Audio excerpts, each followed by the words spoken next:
Bismillahirrahmanirrahim. Assalamualaikum warahmatullahi wabarakatuh.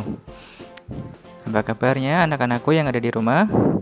Tetap semangat belajar dan semoga kita selalu dalam keadaan sehat walafiat serta selalu dalam lindungan Allah Subhanahu wa taala. Kembali lagi kita belajar dari rumah. Pada video kali ini adalah untuk mata pelajaran Pendidikan Agama Islam dan Budi Pekerti untuk kelas 6 sekolah dasar. Terlebih dahulu, marilah kita berdoa bersama-sama kepada Allah Subhanahu wa taala. Semoga kita diberi kemudahan dalam belajar dan senantiasa diberikan ilmu yang bermanfaat oleh Allah Subhanahu wa taala. Anak-anak yang ada di rumah, pada video kali ini kita akan belajar bersama untuk kelas 6 SD, yaitu pelajaran yang keempat. Temanya ayo membayar zakat. Sebelumnya Pak Guru mau tanya, anak-anak ada yang sudah tahu apa itu zakat? Ada yang tahu? Zakat secara bahasa itu artinya tumbuh, berkembang, mensucikan atau membersihkan. Nah, sedangkan dalam syariat Islam, zakat itu adalah kadar harta tertentu yang dikeluarkan dan diberikan kepada orang yang berhak menerima. Sedangkan orang yang memberikan zakat itu disebut dengan muzaki. Sedangkan orang yang berhak menerima zakat disebut dengan mustahik. Zakat itu hukumnya adalah wajib. Ya, ingat-ingat, zakat itu hukumnya adalah wajib. Zakat merupakan salah satu rukun Islam dan menjadi salah satu unsur pokok bagi tegaknya syariat Islam. Oleh sebab itu, hukum zakat adalah wajib atau sering kita sebut dengan fardhu ain atas setiap muslim yang telah memenuhi syarat-syarat tertentu.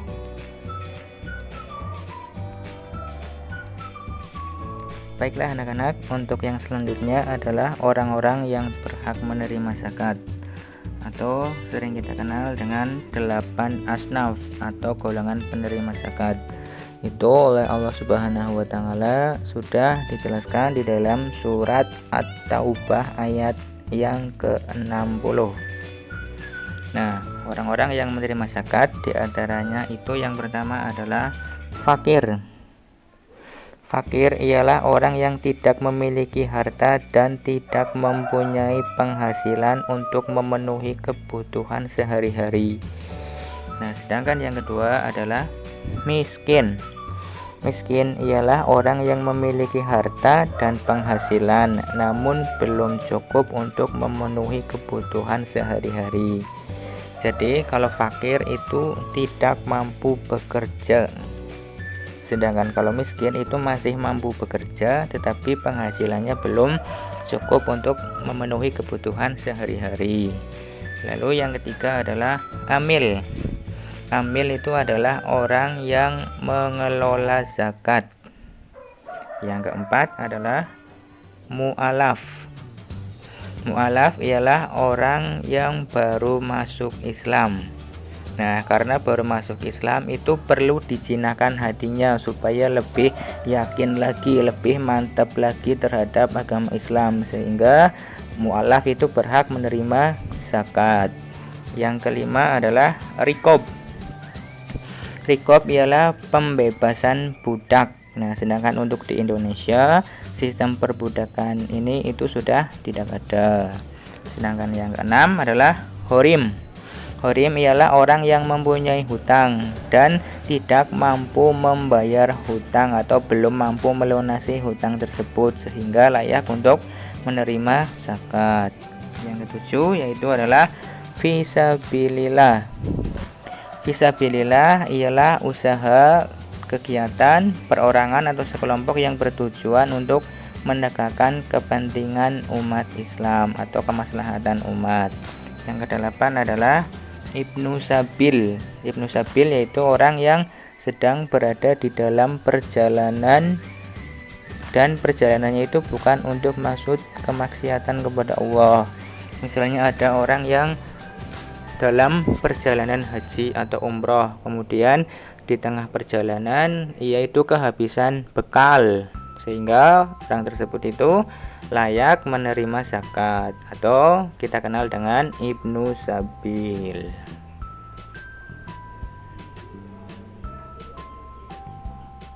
Untuk selanjutnya adalah macam-macam zakat.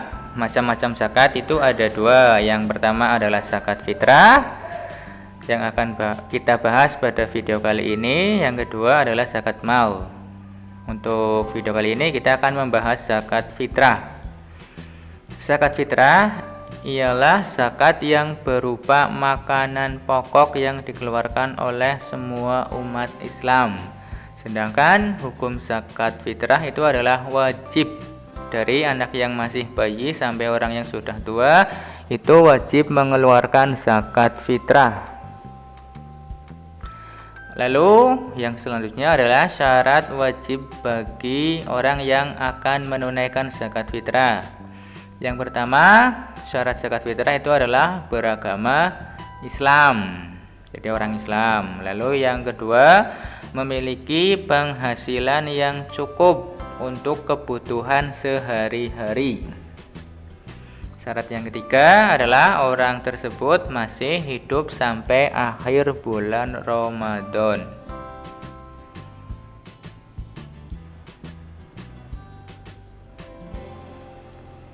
Untuk berikutnya lagi adalah waktu pembayaran zakat fitrah. Waktu pembayaran zakat fitrah itu adalah saat bulan Ramadan. Dan waktu yang paling afdol atau waktu yang paling utama ketika akan membayarkan zakat fitrah itu adalah saat bulan Ramadan sebelum sholat Idul Fitri. Namun zakat fitrah itu boleh dikeluarkan selama bulan Ramadan. Tetapi jika dikeluarkannya setelah sholat Idul Fitri, maka itu akan dihitung sebagai sedekah, ya, tidak dihitung sebagai zakat fitrah apabila dikeluarkannya setelah sholat Idul Fitri. Lalu yang selanjutnya lagi adalah jenis dan jumlah yang harus dikeluarkan ketika akan menunaikan zakat fitrah. Bentuk zakat fitrah itu adalah berupa makanan pokok. Makanan pokok yang kita makan sehari-hari seperti beras, jagung, gandum yang memiliki kualitas baik. Jadi kalau di Indonesia itu kan kita makanan pokok sehari-harinya adalah beras. Nah, maka ketika kita akan menunaikan zakat fitrah, kita menunaikannya berupa beras. Nah, untuk takaran atau jumlah yang dikeluarkan jika beras adalah 2,5 kg atau 3,5 liter.